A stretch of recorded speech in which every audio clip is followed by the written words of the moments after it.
우리나라 격언 중에 천석군은 1000가지 걱정이 있고 만석군은 10,000가지 걱정이 있답니다. 사람은 예외 없이 나이를 불문하고 사는 게 고달프죠. 예수 믿는다고 달라집니까?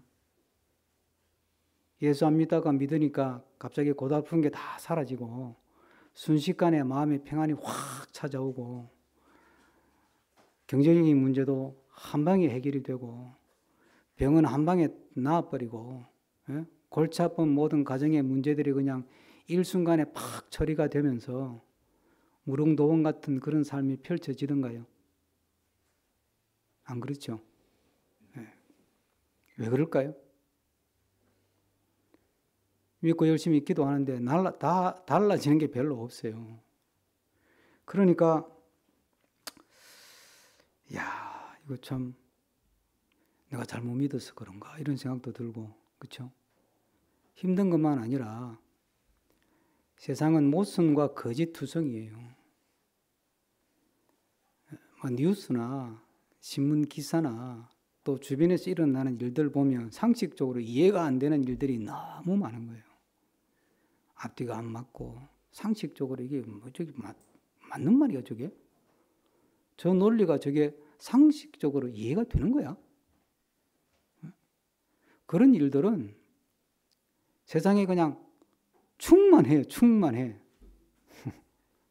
합리적이고 상식적인 것보다 비합리적이고 비상식적이고 멀리해적인 일들이 더 많아요. 그러면서 이게 수천 년의 역사가 흘러가는 거예요. 성경은 에덴 동산 이후의 삶이 그렇게 삶 자체가 모순 덩어리고 거짓 덩어리고 고달프고 힘들다는 거예요. 예수를 믿는다고 한 방에 그것이 해결이 되지 않는다는 거예요. 이스라엘 백성들이 하나님의 은혜로 애굽에서 종살이에서 해방을 얻어가지고 홍해까지 건너서 나왔어요. 그러고 편했어요? 더 힘들었어요. 오직 힘들었으면 죄는 괜히 시키지도 않은 일로 우리 불러내가지고 애굽에 있을 때보다 더 힘들어 어떡해. 죄는 저기 도대체 무슨 일을 한 거야. 차라리 애굽에 있을 때는 그래도 때거리는 안 굶었지. 가끔 그래도 뭐 고기라도 한번 좀 먹고 이게 뭐야 도대체 이게. 돌아가자 그랬다니까. 그게 구원받은 자의 삶의 상태라는 거예요. 여러분. 믿음에 대해서 괜한 환상을 갖거나 착각을 하지 마세요. 그렇게 막 예수 믿는 순간에 한 방에 모든 게 해결돼가지고 만사형통해서 천국에 직행하는 것처럼 그렇게 막 호도하는 이야기를 한다면 그건 사기치는 거라고 생각하면 100% 정확해요. 성경은 그렇게 말한 적이 없다니까. 그렇게. 자, 성경 한 구절 한번 찾아볼까요? 로마서 8장 17절. 오늘은 성경 몇 군데를 찾아보려고 그럽니다. 찾을 준비 딱 하고 계세요. 로마서 8장 17절.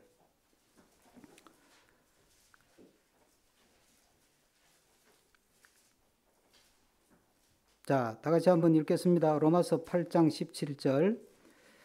찾으신 줄로 믿고. 자, 시작.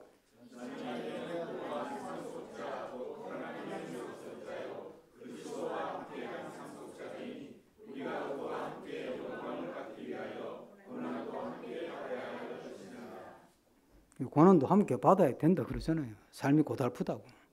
뭐 특별하게 뭐 어떤 우환을 만나서가 아니고 삶 자체는 고달프다는 거예요.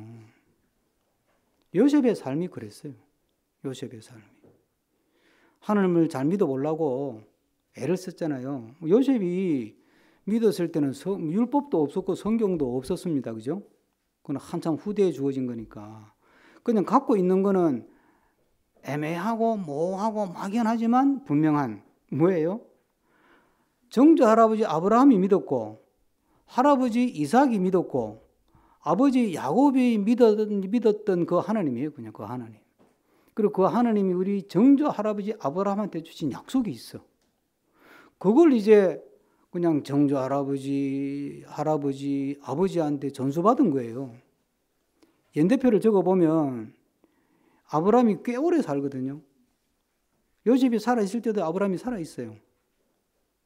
성경에 기록을 안 할 뿐이지. 그러니까 얼마나, 야, 내가 그때 말이야, 파단 아람에 있을 때 말이야, 하란에 있을 때 말이야, 하나님이라는 분이 와가지고 고향집을 떠나라 그랬다. 뭐 그 이야기부터 해가지고 얼마나 귀에 딱지가 않도록 들었겠어요.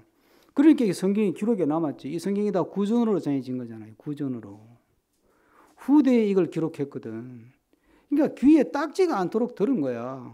그러니까 요셉이 붙들고 있는 거는 아직 뭐 애매하고 뭐하고 막연하지만 분명한 하나님 한 분, 그분 바라보고 사는 것밖에 없어요. 그 믿음이라는 게 굉장히 위대위대할 수밖에 없는 믿음이에요. 그렇게 믿고 사는데 형들한테 팔리지, 노예 생활 하지, 택도 없는 누명을 뒤집어 써가지고 그냥 중형을 받아가지고 깜빵에 들어가지. 그 고달픈 삶을 살아가잖아요. 그 고달픈 삶을.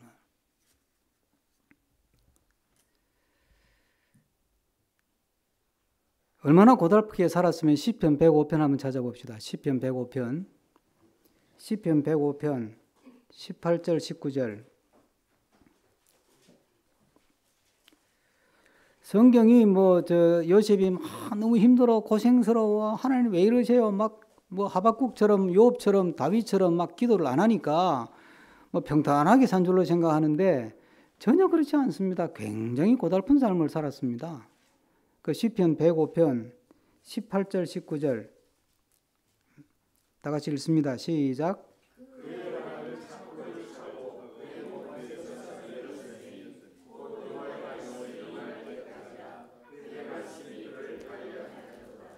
예, 거기 보면 몸에 보면 뭐 하나 붙어 있죠. 그 밑에 쪽 난하주라고 밑으로 내려가면 몸이 뭐라고 돼 있어요? 점 찍고 혼 이렇게 돼 있어요. 히브리 말로는 혼이라는 뜻도 된다 이런 말이에요. 그러니까 혼이 쇠사슬에 묶였어요. 무슨 말이겠습니까? 혼이 나간 거지. 얼마나 힘이 들었으면 혼이 나갔다니까. 여러분 혼이 나갈 정도의 그런 고난과 시련과 역경과 오한을 당해본 적 있어요? 제가 어머니를 그렇게 교통사고로 갑자기 새벽에 떠나보내고 나니까 진짜 혼이 나가더라고. 여러분 예수를 믿고 하나님을 믿는데도 혼이 나가는 일이 생긴다니까. 예?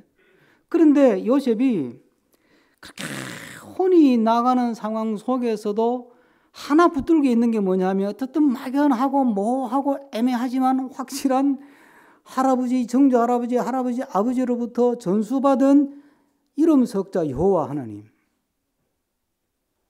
그 이름 석자 붙들고 그분 바라보고 사는 거예요. 어떻게 살아라는 구체적인 지침도 없어 받은 게 율법이 없었다니까요. 성경책은 더 말할 것도 없고 그러니까 이름 석자 붙들고 그냥 애매하고 뭐하고 막연하잖아요. 이게 뭐 눈에 보이는 것도 아니고 그냥 그렇게 이제 막 사는데 살아가면서 하나 배워가고 깨달아가는 거예요. 그래서 이제 이 요셉이 바로를 만나가지고 꿈 잘 풀어가지고 바로 그 자리에서 총리로 채용이 돼가지고 총리만 되는 게 아니라 완전히 진짜 팔자를 고쳐요. 왕이 주선을 해가지고 결혼을 한다니까. 예? 이방 좋은 놈이. 그런데 상대가 누구냐? 예? 한번 봅시다. 찾아봐야 실감이 나요. 예. 상대가 누구냐? 다 같이 45절 다 같이 읽습니다. 45절.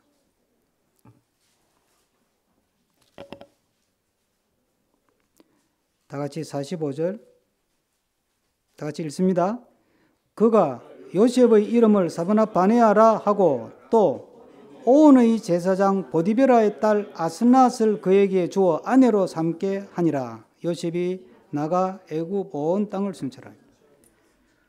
결혼을 까지 시켜줬습니다. 그러니까 그 당시에 애굽의 왕들은 그 우상을 섬기는 제사장, 애굽은 신들이 많으니까 다신 사회니까 이 제사장들 중에 막강한 어떤 권력을 가진 제사장들 딸하고 결혼을 많이 했어요.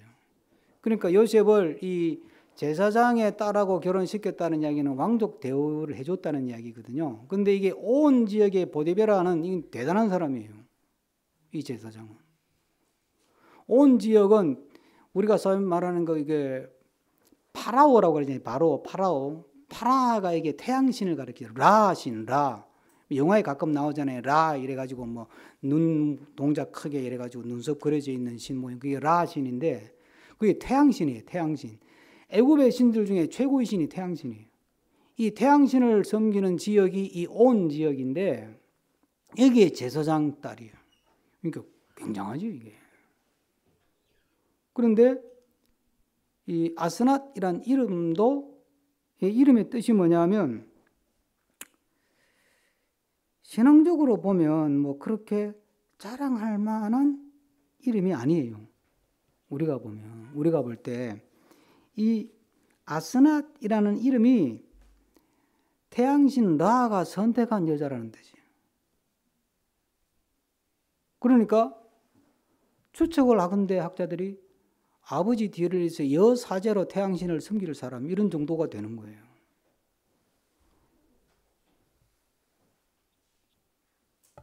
그런데 하나님이 요셉이 그 결혼을 하도록 내버려 둔다니까.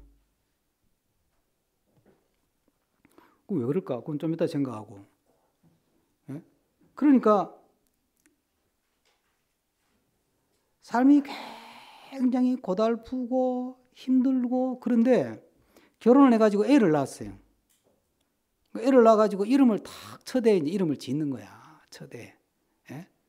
거기에 아버지의 어떤 아버지로서의 자기 소망과 마음과 이런 걸 다 담아서 아들 이름을 짓는, 특히 유대인들은 아들 이름을 지을 때 우리는 뭐 어떤 발음 좋은 거 뭐 다양한 형태로 지금 그 사람들은요 이게 자기 전 인격을 거기 담아서 지어요. 그 이름이 뭐냐면 자 그것도 확인합시다. 51절 다시 51절 다 같이 시작. 요셉이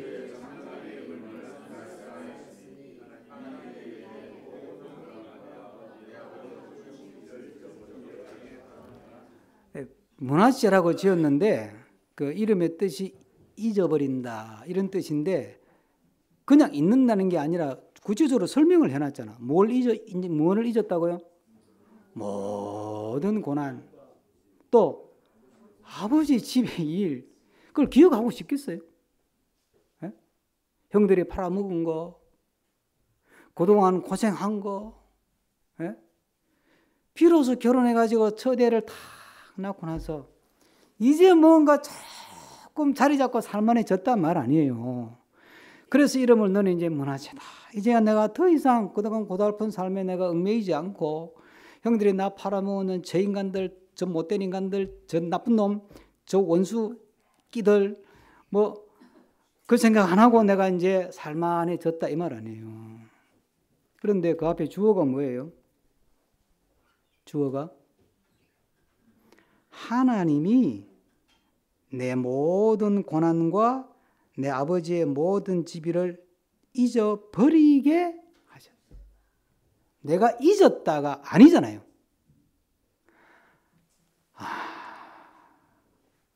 내 고달픈 삶의 과정을 내가 살아오면서 고달프고 힘들고 정말 혼이 나가면서 살았는데 그렇게 혼이 빠지는 삶이 결국은 이런 결과를 만들도록 하나님이 역사하셨구나. 그러니까 지금 고달프고 힘들고 고된 현실이 그게 하나님의 방법이라는 이야기예요. 우리는 하나님 믿고 기도했으니까 모든 고난은 일순간에 확 사라지고 그냥 모든 문제가 한 방에 딱 정리가 돼가지고 그냥 좋은 일만 그냥 막 회사 가면 무조건 승진, 영업하면 무조건 판매 실적 1등, 시험 치면 무조건 막 만점, 막 취업 응시하면 무조건 합격, 막 결혼하면 무조건 임신. 막 걱정할 게 아무것도 없는 거야. 그냥 막 예배당 개최가면 무조건 큰 교회, 막 사업하면 무조건 부자. 하나님이 그렇게 안 한다니까. 왜요? 그래가지고 내 믿음이 자라겠어요? 예? 좋은 일을 많이 경험해가지고 믿음이 자란 사람을 봤습니까? 여러분. 지금 한번 생각해 보세요. 잠깐만이라도. 그동안 수십 년 믿음 생활해서 내 주위에 막 계속 좋은 일만 있어. 예수 믿고 나서부터 막 계속 막 좋은 일만 있어가지고 믿음이 막 충만해져가지고 예수님 반쯤 닮은 사람 본 적 있어요?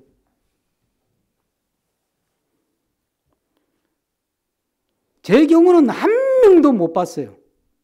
다 격길로 갔지.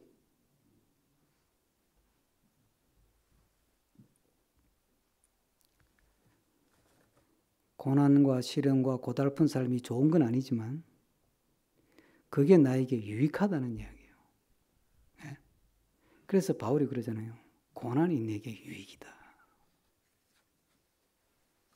고달프죠? 자식들 말도 안 듣고 하나는 공부는 안 하고 딴짓이나 하고 사업은 뜻대로 안 되고 예?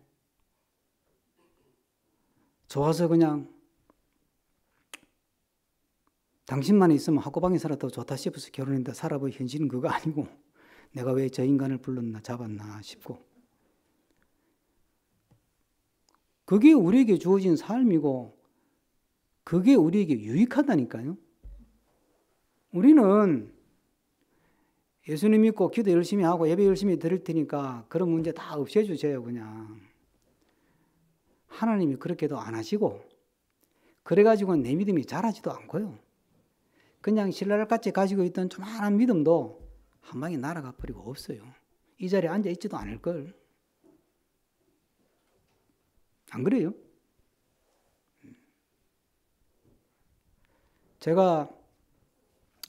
저도 목회하면서 살아보니까요.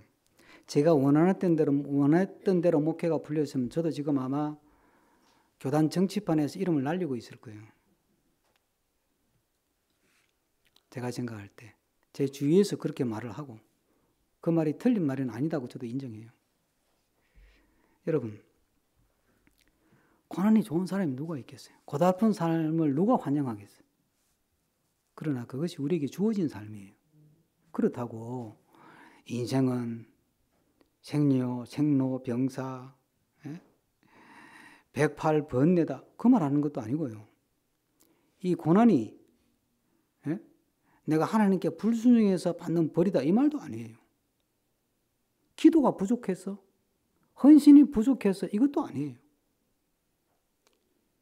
비록 우리가 예수 그리스도를 믿고 살지만 우리에게 주어진 삶 자체는 광야의 삶이라는 거예요. 그걸 그대로 받아들이고 인정해야 되는 거죠.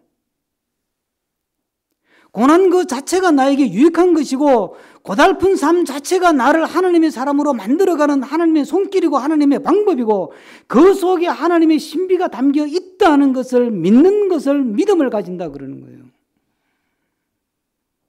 믿을 테니까 고난은 다 주님이 십자가로 지고 가시고 나는 부활의 영광만 주세요. 그건 기독교적 믿음은 성경적 믿음은 아니라니까요. 그래서 조금 전에 다시 찾아본 말씀이 있잖아요. 로마서 말씀. 예? 고난도 함께 받아야 한다고. 여러분들이 지금 고달픈 가운데 잘 버티고 계십니까? 그럼 잘하고 있는 거예요. 너무 잘하려고 하지 마세요. 예? 제가 어떨 때는 표현이 좀 극단적이어서 오해를 받는데 제가 오래전부터 제가 한 말이 있어요. 너무 잘 믿으려고 하지 마세요. 고달픈 삶 속에서 하나님의 약속을 붙들고 하나님 바라보면서 버티는 것 자체가 잘 믿는 거예요. 그 이상 뭘 더 잘해요? 예? 헌금을 더 많이 한다고 하나님 기뻐할까요? 꿈 깨세요. 무슨 돈 몇 푼을 가지고 하나님을 감동시키려고 들어요. 도대체 하나님을 어떻게 알고 있는 거예요 도대체? 예? 하나님 우리 돈 좀 갖다 준다고 하나님이 해 하고 그래 내가 기분 좋다 북죽게. 그건 돼지머리 가지고 섬기는 신한테나 통하지 하나님께는 그게 안 통한다니까요. 예? 고달프고 힘든 삶, 그 속에서 하나님 바라보고 잘 버티고 있다면 아주 잘하고 있는 거예요. 스스로를 격려해 주세요. 내가 지금 잘하고 있구나. 내가 잘 믿고 있구나.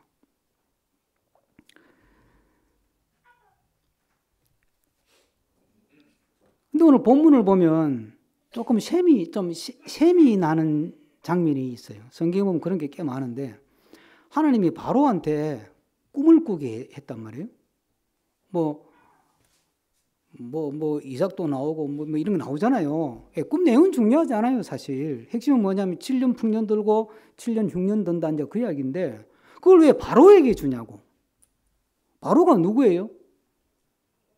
애굽의 우상을 그냥 통째로 섬기는 이방의 우상 섬기는 나라의 왕인데 꼭 뭐 예쁜 짓 한 게 있다고 바로한테 그런 영몽을 꾸게 하시냐고. 여러분 기도하면서 그동안 영몽을 꿔본 적이 있어요? 저는 꾼 적이 없어. 영몽인가 하고 봤더니 개꿈이더라고. 예? 그런데 어떻게 바로한테 그런 희한한 은혜를 주시냐고.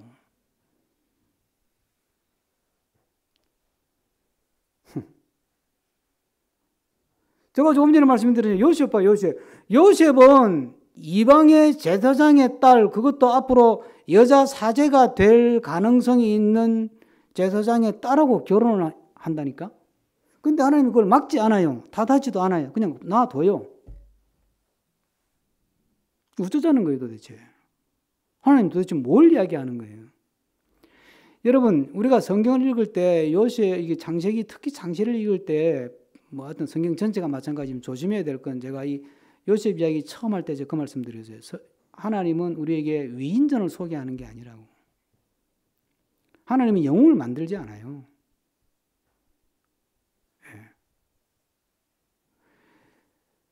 이 요셉이 고진감래 고생 끝에 낙이 왔다 이런 이야기를 하려고 요셉 이야기를 쓴 게 아니라니까요. 하나님 잘 믿었더니 모든 고생 끝에 총리가 되는 축복을 받았습니다. 할렐루야. 하나님 잘 믿으면 총리 될 줄로 믿습니다. 할렐루야. 그러라고 준 게 아니라 이 말씀이에요.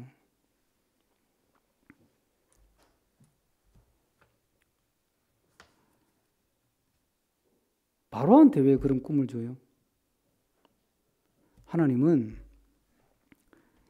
이방의 우상을 섬기는 바로나 우상의 제사장이나 그 딸이나 상관없다.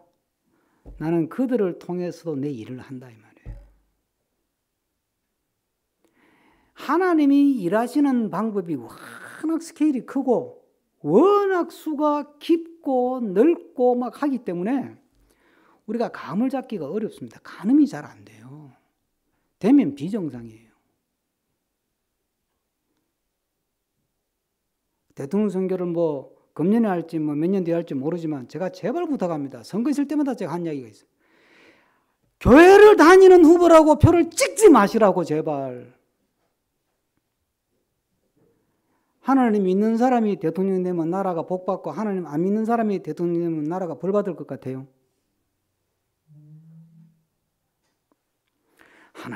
하나님을 믿는 사람이 되든 안 믿는 사람이 되든 하나님 복 주려면 복 주는 거고 하나님이 복 안 주려면 안 주는 거예요, 여러분. 어이 참네.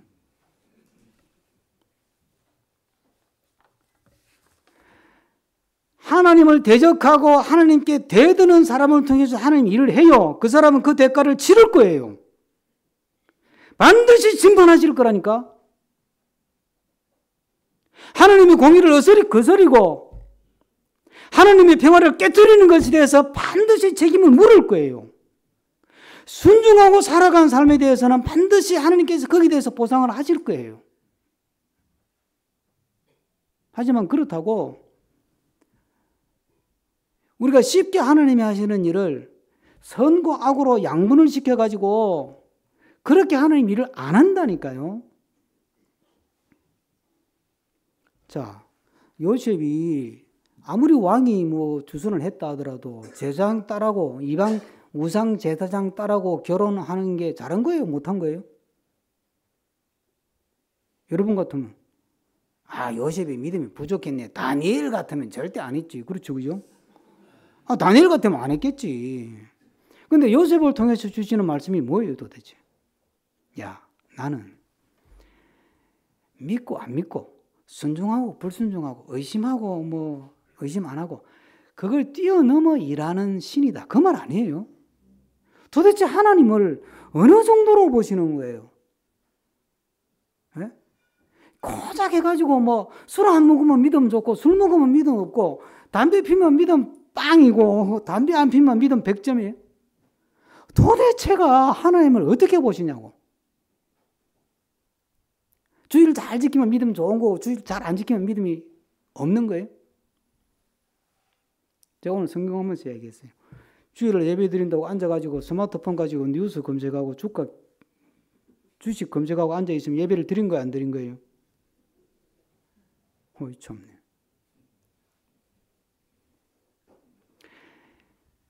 하나님을 그렇게 너무 옹색하게 편협하게 쪼잔하게 만들지 마시라니까. 그러니까 내 믿음을 가지고 가면 되는 거예요. 예? 믿는 사람을 통해서도 일하시고 안 믿는 사람을 통해서도 일하세요. 세상을 다스리는 주권자는 하나님이시지 그 사람이 아니라니까요. 어이 참. 그러니까 우리가 자꾸 하나님을 내 사고의 수준에 이렇게 가두어 가지고 내가 생각한 대로 하나님이 일하실 것처럼 그렇게 생각하거나 조종하려고 생각하시면 곤란해요. 곤란해요. 그 나도 손해고 하나님은 답답하고, 예? 그렇게 되는 거예요.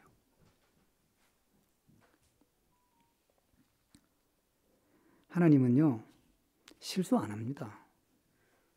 내가 실수한다고 하나님도 같이 실수하면 내가 하나님을 뭐 어떻게 믿어요? 우리는 실수해요. 그죠? 실수한다니까요. 예? 잘 믿으려 하는데 잘 안 되잖아요. 사순절 하루에 한 시간은 기도한다. 성경 10장씩 읽는다. 안 되잖아요. 그럼 줄여서 10분만 기도한다. 그것도 안 돼. 성경 하루에 한 장은 내가 읽지. 그것도 잘 안 된다니까. 예? 우리는 실수해요. 늘 부족해. 늘 허물이 많아. 그렇다고 하나님이 실수하겠어요? 예? 하나님이 실수하겠냐고. 안 해요. 실수하는 법이 없어요, 하나님은. 걱정하지 마세요. 내 삶을 통제하는 건 내 믿음이 아니에요. 내 믿음이 내 삶을 통제하려고 들면 어떻게 되냐면 긍정의 힘에 빠지는 거예요. 그 조엘 오스틴 교회로 가세요. 그런 분은. 긍정의 힘, 나의 긍정의 힘, 긍정적인 믿음이 내 삶을 이끌어가는 게 아니에요. 하나님의 섭리, 하나님의 작정하심, 하나님의 손길이 나를 이끌어가고 내 삶을 만들어가는 거지. 비록 부족하고 비록 실족하고 비록 넘어지고 실패해도 하나님은 부족하지 않고 하나님은 실패하지 않고 하나님은 실수하지 않습니다. 하나님이 작정하신 대로 하나님이 계획하신 대로 잘 이끌어 가실 것을 믿으시기 바랍니다. 그래서 우리는 안심할 수 있는 거예요. 그래서 우리는 마음이 편안할 수 있는 거예요. 그래서 우리는 늘 고난 중에도 즐거워할 수 있는 것이고 소망 중에 기뻐할 수 있는 거예요. 고난 중에도 소망도 가지고. 성경이 그런 말씀이 왜 주어지겠습니까? 너의 믿음을 믿지 말고 나를 믿으라는 거 아니에요. 네?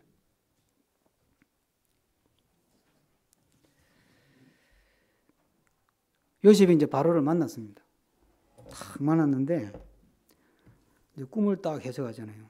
그런데 본문을 쭉 이렇게 읽어보면 이게 요셉이 꿈을 해석하려고 한 건지 아니면 뭐 정치 컨설팅을 하러 간 건지 뭐 선지자 노릇을 하러 가는지 헷갈려요.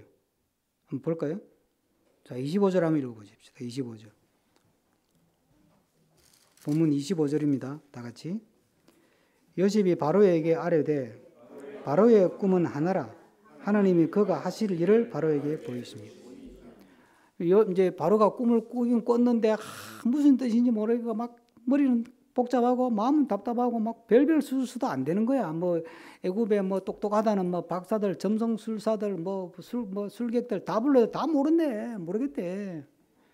그러니까 이제 겨우 이제 술 맡은 떡 맡은 관원장 소개 받아가지고 요셉을 이제 불러가지고 꿈을 쫙 설명하잖아요. 그랬더니 거기에 대한 답이에요, 이게. 25절에. 핵심이 뭐예요? 하나님이 그가 하실 일을 당신에게 보여준 거다. 하나님이 하실 일을 당신한테 보인 거다. 28절에 똑같이 이야기해요. 28절에도 내가 바로에게 이르기를 하나님이 그가 하실 일을 바로에게 보이신다 함이 이것이라. 그러면서 꿈을 해석해요. 해줘요. 7년 풍년 들고요. 7년 흉년 들어요. 하나님이 그 소리예요. 두 번 보여준 것은 지체 없이 한다는 뜻이에요. 그리고 이제 설명해 줘. 그러면 이제 꿈 해석 다 했잖아요. 그럼 거기 끝나야잖아요, 거기서.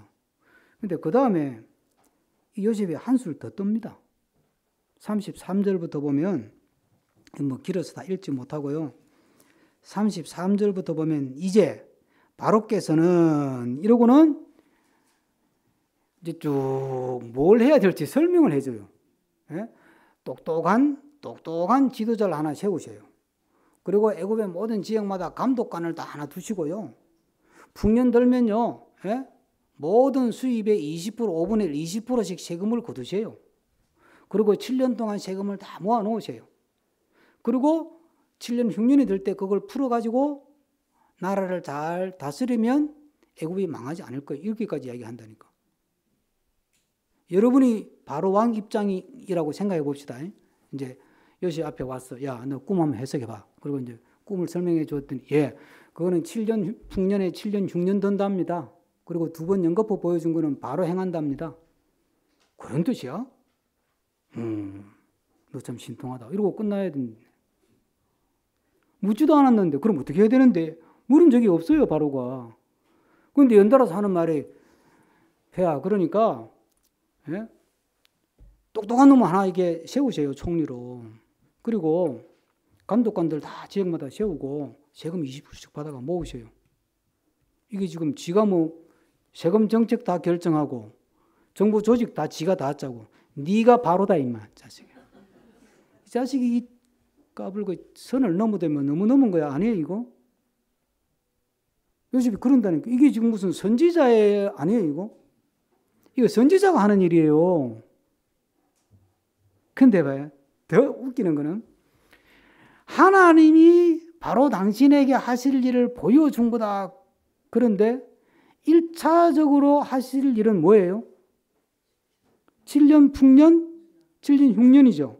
그러면 7년 풍년, 7년 흉년 들어가지고 그 다음에 하나님이 그 풍년과 흉년을 말이 왜 꼬이냐. 이 풍년과 흉년을 통해서 그 다음에 2차적으로 하나님이 하시려고 하는 건 뭐예요? 상상력이 이렇게 없으니까 설교하면서도 답답한 거야. 그 다음 하실 일이 뭐예요? 그렇지. 요셉을 총리 만드는 거예요. 제가 그러잖아요. 지금 하나님은 요셉의 성공담을 기록한 게 아니라고. 17살에 보여줬던 꿈이 있잖아요. 지금 요셉이 30살이거든요. 17살에 보여줬던 꿈을 내가 너가 뭔지도 모르지만 나는 그 꿈을 향해서 계속 내 나름대로 내 일을 하고 있었고, 너가 총리를 만들고 나는 그거로 끝 아니야. 그 다음에 이제 너희 집안들을 초청할 거고, 그 다음에 애굽에서 너희 집안이 커가지고 한 민족이 될 거고, 하나님의 계획 속에는 그 그림이 다 있는 거예요. 그러니까 하나님이 그 다음 하실 일이 뭐냐면 이제 너를 총리 만드는 거야. 그런데 요셉은 그건 까맣게 몰라. 성경이 무슨 이야기를 하는 거예요? 하나님이 우리 현실 속에서 하는 일은 너무나 신비하고 너무나 오묘하고 신묘막측한데요. 우리는 그걸 모른다는 거예요. 모르기 때문에 너무 하나님 왜 이러세요? 정말 답답해 미치겠어요. 하나님 좀 정신 차리세요. 이럴 때는 좀 이렇게 하세요. 좀 내가 기도했으니까 이렇게 하세요. 우리는 그러고 싶은데 하나님 페이스대로 그냥 가는 거예요. 하나님의 스케줄대로, 하나님 타임라인을 따라서, 하나님 방법대로 하나님 일하고 있는 거예요. 그냥. 그런데 요셉은 까맣게 몰라. 지가 바로 조금 있으면 총리 될 거예요. 이제. 그렇죠? 하루도 안 가. 자기 말이 떨어지고 나면 바로가 감동받아가, 야, 너 진짜 신의 감동했네. 네가 그럼 총리해라. 이래가 바로 그냥 1분도 안 가서 애굽 총리가 될 사람이. 그거 지금 모른다니까. 그렇죠? 우리의 현실이 그래요. 우리 현실이. 우리는 하나님께서 하시는 일이 현실 속에서, 역사 속에서, 우리의 삶의 고달픈 현장 속에서 하시는 일들이 워낙 오묘하고 신묘막측하고 신비하고 막 그래서 그 수를 도대체 알 수도 없고 헤아릴 수가 없는 거예요. 그래서 성경은 우리에게 그걸 누누이 이야기합니다. 요한복음 한번 볼까요? 요한복음 1장. 요한복음 1장.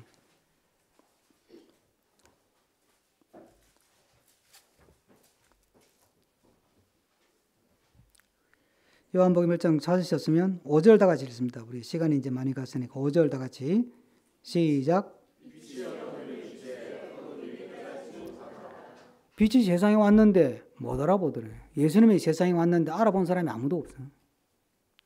그 다음에 그 밑에 쭉 내려가시면 10절. 그가 세상에 계셨으며 세상이 그로 말미암아 지은 바 되었으되 세상이 그를 알지 못하여. 모르는 거예요. 은혜 좀 받고 불 받아가지고 뭐 성경 좀 공부해가 돌을 깨쳤다고 큰소리 빵빵 치는 사람 그 절반은 사기야.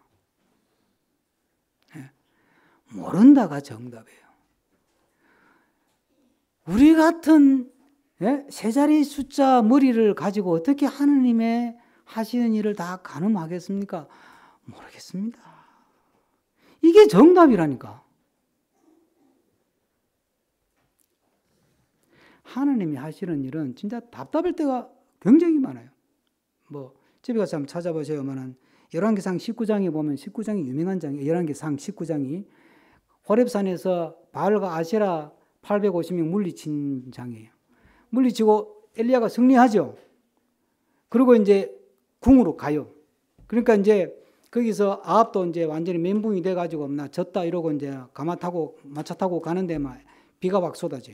그러니까 막 엘리야는 더 빨리 그냥 하느님께서 어떻게 역사하시는데 축지법을 썼는지 그 마차 앞에 달려갔다 그래. 달려갔대. 갔더니 이세벨이 딱 기다리고. 너 이제 죽었어 이제. 이 건방진 놈이 너가 감히 왕권에 도전을 해. 그러고 너 죽인다. 이러고 덤벼드니까 한 방에 엘리야가 막 기가 팍 죽어가지고 숨어요. 그죠? 그 유명한 로뎀나무. 숨어가지고 벌벌벌벌 떨어요. 그 하나님이 나타나니까 엘리야가 뭐라 그러냐면 하나님 내가 목숨 걸고 우상척결하고 이 나라를 믿음으로 바로 세워보겠다고 목숨 걸었는데 이게 뭡니까 도대체. 아직도 이세벨은 시퍼렇게 살아있고.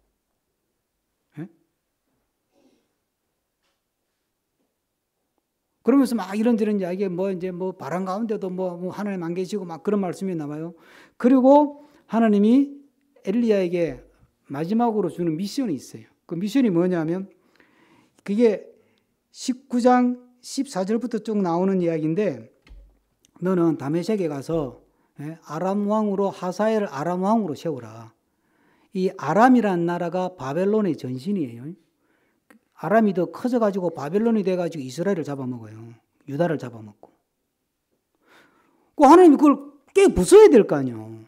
그런데 하사엘을 세워서 아람 왕으로 세우고 그 다음에 이스라엘은 님시가 지금 왕인데 저것도 영 패역한 왕이야. 그러니까 예후를 왕으로 세워 너가. 그런데 예후는 그러면 예후도 패역한 왕이야. 아주 못된 놈이에요. 성경 공부해보면 예후같이 못된 왕이 없어. 아주 잔인하고. 그러고는 뭐라 그러냐면 이제 너 일은 끝났어.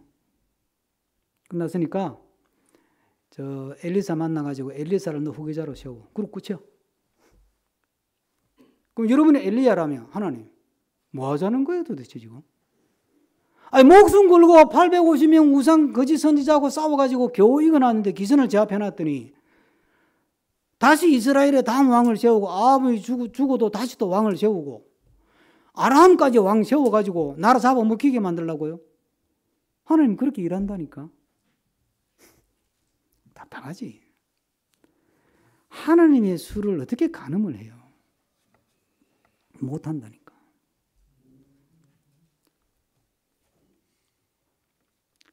그래서 우리의 현실이 하나님의 신비인 거예요.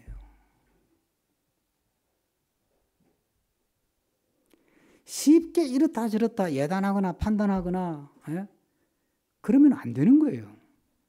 언제나 하나님을 향하여 열려 있어야 되는 거죠.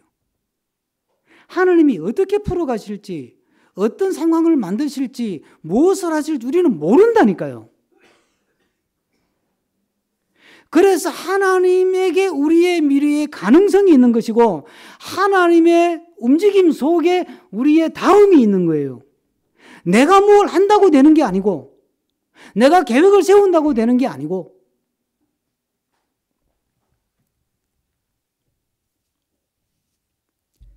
지금 여러분 답답하시잖아요. 나라가 어떻게 될지 불안하잖아요. 이 답답하고 불안한 현실 속에서 하나님은 하나님의 스케줄과 하나님의 방법으로 하나님이 일을 하고 있는 거예요. 우리가 믿는 것은 그걸 믿는 거예요. 이게 바로 끝날까지 주님 우리와 함께 한다는 뜻이고 성령이 계시네 찬양했잖아요.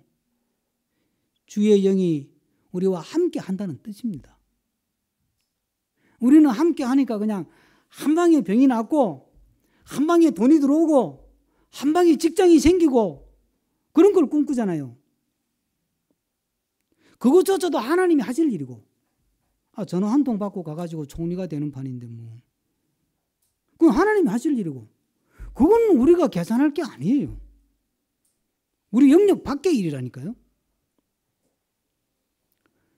고달픈 삶이지만 힘든 일상이지만 주어진 삶 속에 그 자체가 나에게 유익이라는 믿음의 고백을 가지고 불신자를 통해서도 부족한 신앙을 통해서도 하나님은 실수 없이 일하신다는 믿음을 가지고 비록 답답한 현실이지만 이 답답한 현실 속에서 하나님은 하나님의 일을 하고 있다는 거예요.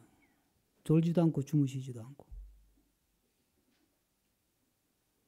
이 믿음을 가질 때 우리는 정말 예수님 말씀대로 마음의 평안함을 가지고 여유를 가지고 자녀를 키우고 살림을 살고 사업을 하고 직장 생활을 할 수 있는 거죠. 이 약속 안에서 답답한 현실을 믿음으로 승리하는 우리 모두가 되기를 축복합니다. 기도하겠습니다. 주신 말씀 생각하면서 한 1분 정도 한 마음을 담아서 기도하시겠습니다. 좋으신 하나님 감사합니다.